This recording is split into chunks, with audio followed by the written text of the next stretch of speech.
All right, so Table Church and Resurrection City family. The last few weeks, as Pastor Anthony said, we've been talking from the series that was grounded in the Gospel of Mark. The last few weeks in particular, we've been talking about this idea of confronting the powers. In particular, last week, in the last 2 weeks, I and Pastor Anthony preached from Mark 5. And we've been inviting the community to think through what it means to confront these powers, these collective forces that seem to drive physical and spiritual oppression in our world. The powers are that something hard to name, hard to define, but which seem to inhabit and also stand apart from the systems and structures in our world that bring death. Last week, I in particular invited us into the work of following Jesus, the exorcist, which I know can be a troubling idea. If you did not hear that, context is important, but check that out. But following Jesus as the one who casts out what are the forces of death in order to bring new life, in order to bring communal healing. So put simply, we have been remembering that Jesus saves and that Jesus' salvation looks like deliverance. But what have we been delivered from? And what are we delivered into? That's what we're going to be talking about in the next several weeks leading into Easter. What specifically are the powers that we need to name communally? This is communal work. What sort of life are we delivered into? What are the accents of that life? And what does it say about God, that God is fundamentally a deliverer? What does it mean for us to join in that kind of challenging work?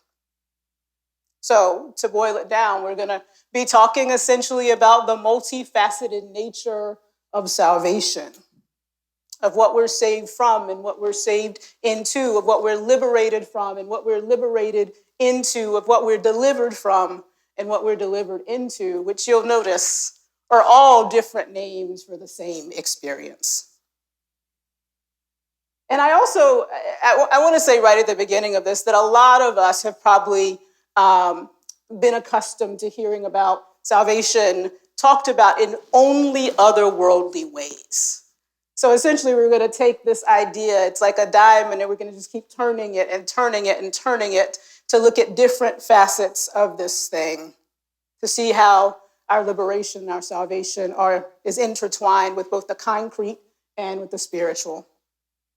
So Dr. Drew G.I. Hart puts it like this in his book, Who Will Be a Witness? And this is kind of a grounding idea that will carry us through toward Easter. To speak of God's deliverance, for me, invokes the broad scope of our earthly predicament. Deliverance helps us remember that God is the solution to the captivity, to evil, injustice, and death that humanity experiences. God is active, present, and intervening in the midst of the crushing poverty that people are experiencing even right now. God is present through the cycles of violence from which refugees are fleeing and that produce over 30,000 American deaths from gun violence each year. God has not abandoned people locked up in oppressive cages, but rather shows up for the most vulnerable of our human siblings who have been treated in inhumane ways.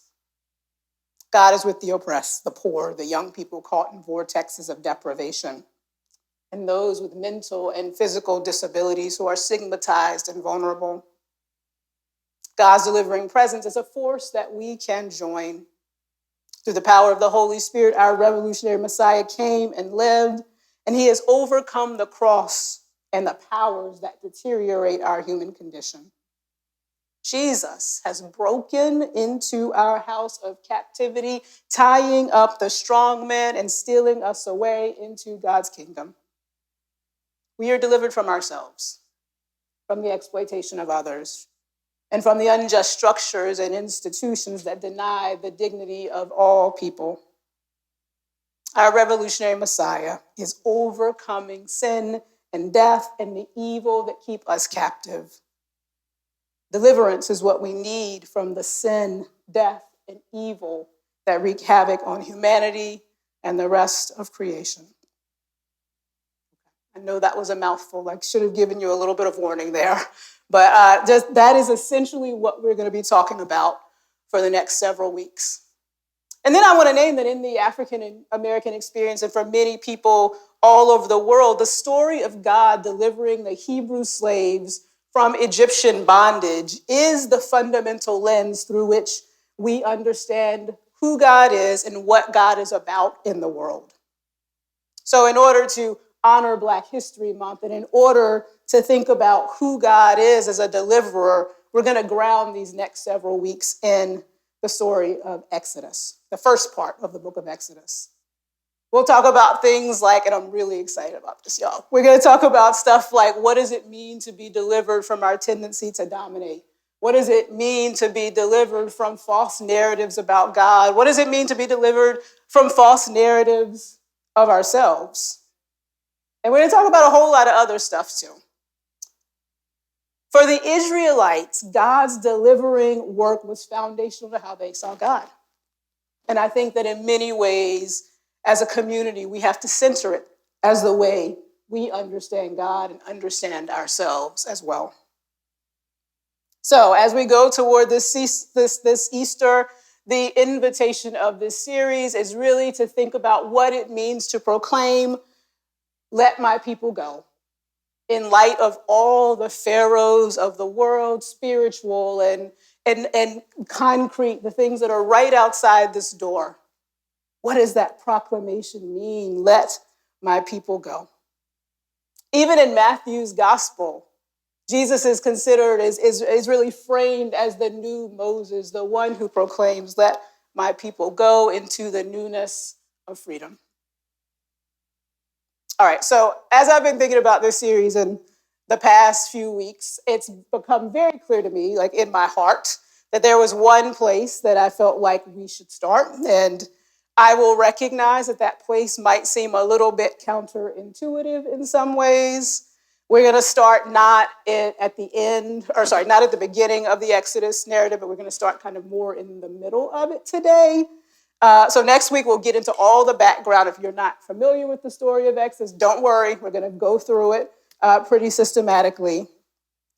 But today, what I want to do is actually start at the moment after these Hebrew slaves have been delivered from their bondage in Egypt.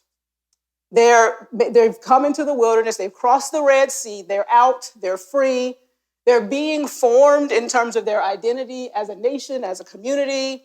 And God gives them this new covenant that they are to enter into with God. And I want to start there because it's in that moment that one of the things comes up that I think we have to be keeping in mind if we're going to talk well about liberation. So we're starting the series today by talking about Sabbath.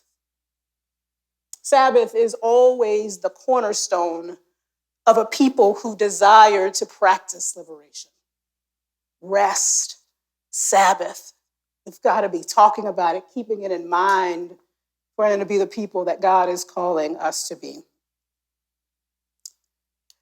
So I also want to start here because I feel like in church, we don't always do the best job of actually talk about grace, but actually like giving ourselves grace. And I know none of y'all know about this. Maybe I can get a little amen at this point, okay? But yeah, we're real good at like the doing of church, like the things we, and really living into the guilt of what we know we should be doing this. Jesus called us to this, and this, and this, and this. And the pastor said I should do this, and that. And I feel like it can get really, really overwhelming. And I think to continue to talk in this way about these kind of aspirations, we have to talk about also what it means to rest. And then I think it's important to name that the other side of liberation is always Sabbath. And I love how one of my favorite theologians puts this. His name is Jürgen Moltmann. He says, Israel has given the nations two archetypal images of liberation, the Exodus and Sabbath. The Exodus from slavery into the land of liberty is the symbol of external freedom. The Sabbath is the symbol of inner liberty. No political, social, and economic exodus from oppression really leads to the liberty of a humane world without Sabbath. But the reverse is also true. Men and women never find the peace of Sabbath in God's presence unless they find liberation from dependency and repression, inhumanity and godlessness. So Exodus and Sabbath are indivisible. So that's where we're going to start today. And I will also name that a lot of my thinking about Sabbath comes out of my experiences as a Black woman. Out of the experience of feeling like I don't deserve rest and I'm in a system that will never let me rest. And I know that experience is not just mine. I know a lot of us don't actually feel worthy of rest, and I want us to be talking about that. So a question I want to ask you today, and I want you to consider and take home with you is just this. Who taught you that you could not rest? Who taught you that you could not rest? What did you see that made you believe that you were not worthy of rest, even when your body testifies otherwise? What systems in our world prevent you from resting? How is your own beautiful life that God longs to draw into rest actually structured away from rest by circumstances you can control, but also by circumstances that you can't control? Because that's also a part of this equation, right? So, if as people of faith, we're going to talk about the work of salvation and liberation and deliverance, we have to be talking about rest. All right, so that was a lot of framing. I want to do kind of a teaching on Sabbath today. We're going to look at a couple of different scriptures that come out of the Hebrew Bible, starting with Exodus 20, 1-17, which many of us know as the Ten Commandments. I know it's a beautiful snowy day, and the Ten Commandments seems like a hard place to start, but we're going to go there. We're going to go there quickly. You should be able to see this on the screen. I'm not going to read all the Ten Commandments, but I did want to put it up for you to get a sense of one of the important things about how Sabbath draws together all of these commandments. So this is essentially what God gives to the people after they've been delivered from the land of bondage. So at the very beginning, it says, then God gave the people all these instructions. I am the Lord your God, who rescued you from the land of Egypt, the house of your slavery. And then you get all the commands about not having other gods before God, not making images, idols, not bowing down to them. And then you get the verse 7, not misusing the Lord's name. And then in verse 8, you get the Sabbath command. Remember to observe the Sabbath day by keeping it holy.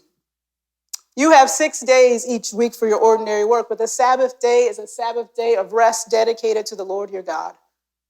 On that day, no one in your household may do any work. This includes you, your sons and daughters, your male and female servants, your livestock, and any foreigners living among you. For in 6 days the Lord made the heavens, the earth, and the sea, and everything in them, but in the seventh day he rested. That is why the Lord blessed the Sabbath day and set it apart as holy. And then after that command, you get all these commands that are about the neighbor. So not murdering, not stealing. So you've got this first set that's all about how do we orient ourselves toward God? And then the second that's all about how do we orient ourselves toward our neighbor? And they're drawn together by the Sabbath command. And they're also drawn together by that verse 2, right? This identification and disclosure of God as fundamentally the God who brings out, who draws out, who delivers. The idea here is that God is fundamentally different from the gods that these people experienced in Egypt. Fundamentally different from the gods that do not allow rest, that put you inside a system of anxiety and coercion and endless production. That this God is completely different from that. The invitation in these commandments is to this revolution of social possibility that is shaped and reshaping human interaction toward healing in liberating ways over and over again. All right, so a couple of things about this one verse.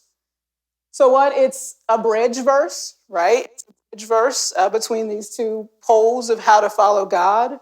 It's also positively framed, which is fascinating. So it's actually about something to do, which is nice, versus something, it's not about not doing something. I also find it fascinating that it is the longest command. And when I was reading about this, apparently it's probably the longest command because just like now, people needed it emphasized because they didn't do it, right? They were like, I don't know how to do this. I don't know how to practice this. So we got to put a little extra around it. And I think that's important. Definitely this command legitimizes work as good. You've got 6 days for work.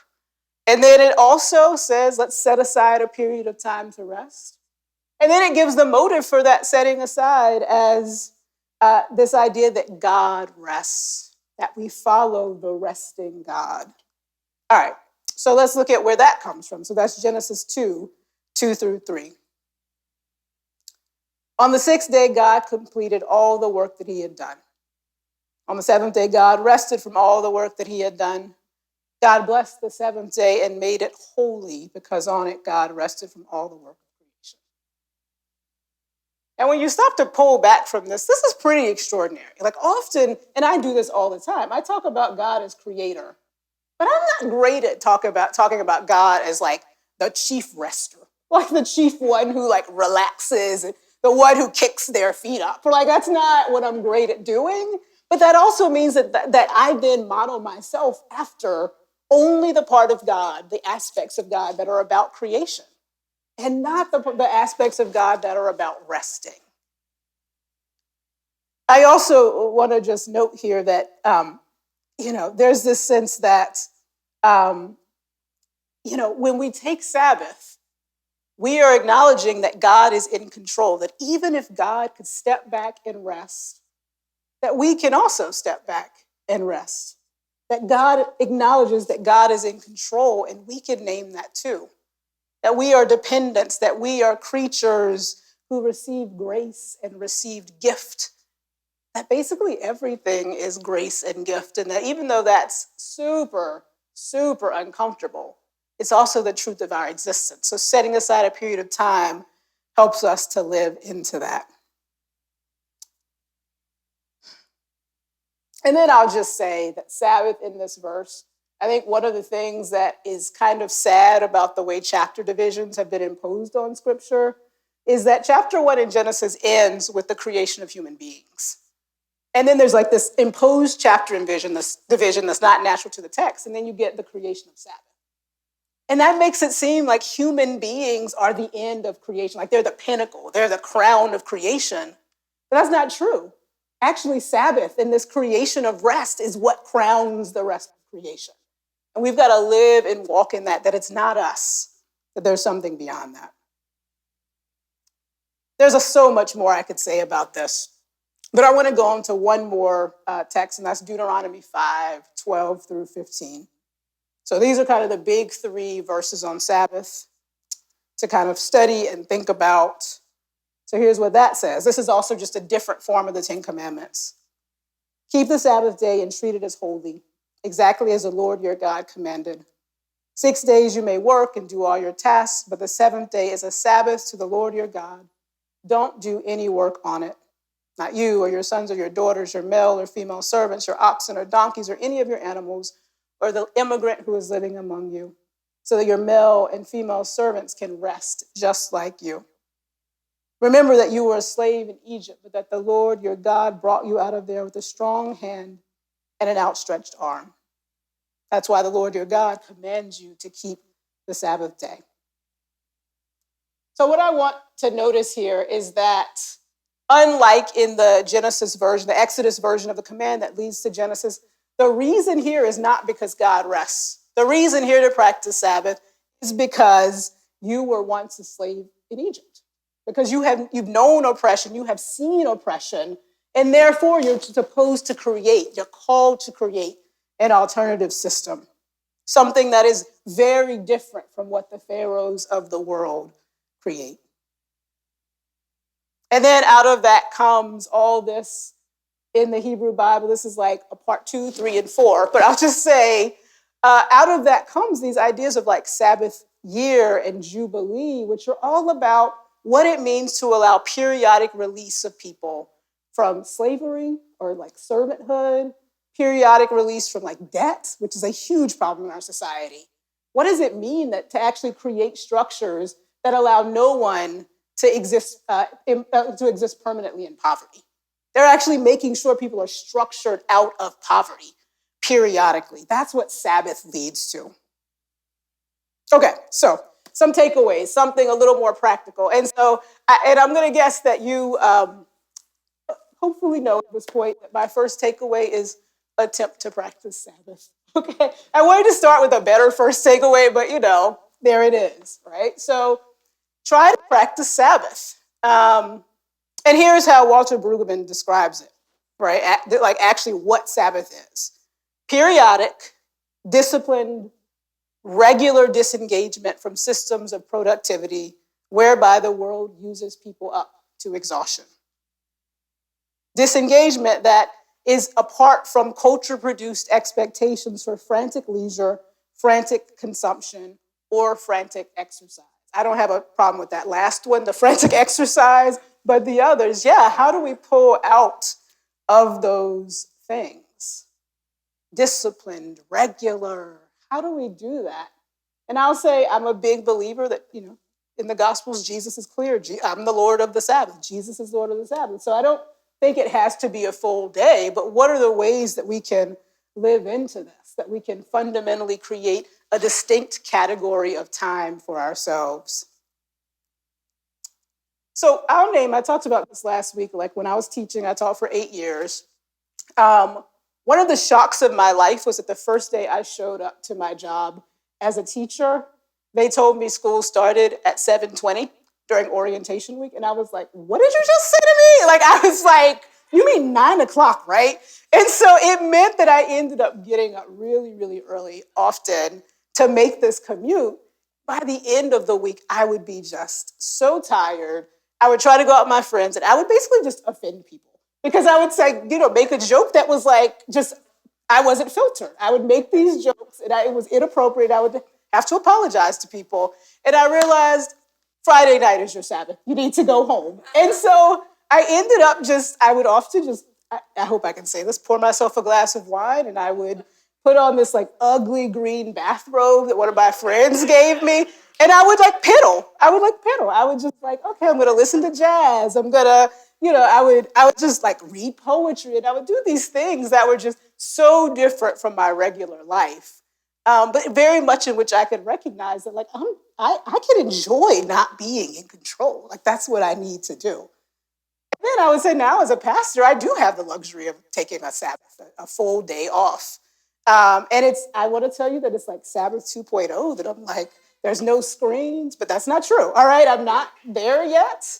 But I do try to I would call it go off brand. I try to think about what is my alter ego? Really, I read a lot, right? I write a lot. Nope, that's not happening on Sabbath. Maybe I should ride my bike or do these things that are just very distinct from who I see myself and the things that are so tempting for me to put my identity in. So those are some ways to practice Sabbath. And I do not have this figured all out. Another thing I would say is think about prioritizing sleep, if even just a few hours is too much, right? Sleep. Some of y'all are like, woo, I'm convicted. Yes, okay. Sleep, all right? Sleep is a good place to start. Here's a quote I like from Jonathan Martin. Sleep, I'm not going to read all of this, I think, but you can see it up on the screen. Sleep in its own way is an act of trust. We enter into the realm of the unconscious, vulnerable, where we cannot work, where we cannot think, work, or wrangle. Even the most devout atheist enters into this act of surrender, this letting go into the night that lets us go into God as the one who sustains us, who keeps watch while we no longer are looking at our watches. And I'll just add to that I don't think we can have a good imagination. We can really embody dreams of liberation without sleep. And then the final thing I'll say is sponsor a system of rest. And I think about this I think about this in my own home. I think about this in this alternative community of this church. I think about what it means to recognize that in most spaces, like organizations, a few people are doing the work. And, most people are attending and kind of watching. So what does it mean, one, for the people who are doing the work to say, you know what, I need rest. I need rest. And there's no shame in that. I need to roll off. I need to take rest. And then what does it mean for other folks who are not volunteering, who are not serving, to say, you know what, I see I can sponsor a system of rest by stepping up. I can volunteer for a season, or I can see what the affinity group leader needs, or whatever, right? Like, how do we make this a complete thing where in our own alternative community, we are stepping up? Cue all the volunteer, ways you can volunteer. So many, all right? But just think about that on this very practical, small scale level. Okay. I want to say as I close here that I do not have this figured out. I was a little intimidated to talk about this because I'm still figuring it all out. I don't know if anybody in here has just started a new job. Can you raise your hand if you have? All right, you may not know this about me, but I have too. And what that means is I am figuring out again how to make sure my whole life is grounded in rest. I don't have this figured out, getting enough sleep and doing all those things, but it is core to the work that we have to be doing. I think I'm going to end with this poem that I love by Mary Oliver. I like poetry. And the beginning of it and the end of it remind us that we don't need to feel shame as we talk about these truths. It reminds us that we are a part of the human family, that we are dependent, and that we are loved. So the poem by Mary Oliver is called Wild Geese. You do not have to be good. You do not have to walk on your knees for 100 miles through the desert repenting. You only have to let the soft animal of your body love what it loves. Tell me about despair, yours, and I will tell you about mine. Meanwhile, the world goes on. Meanwhile, the sun and the clear pebbles of the rain are moving across the landscapes, over the prairies and the deep trees, the mountains and the rivers. Meanwhile, the wild geese high in the clean blue air are heading home again. Whoever you are, no matter how lonely, the world offers itself to your imagination, calls to you like the wild geese, harsh and exciting, over and over, announcing your place in the family of things.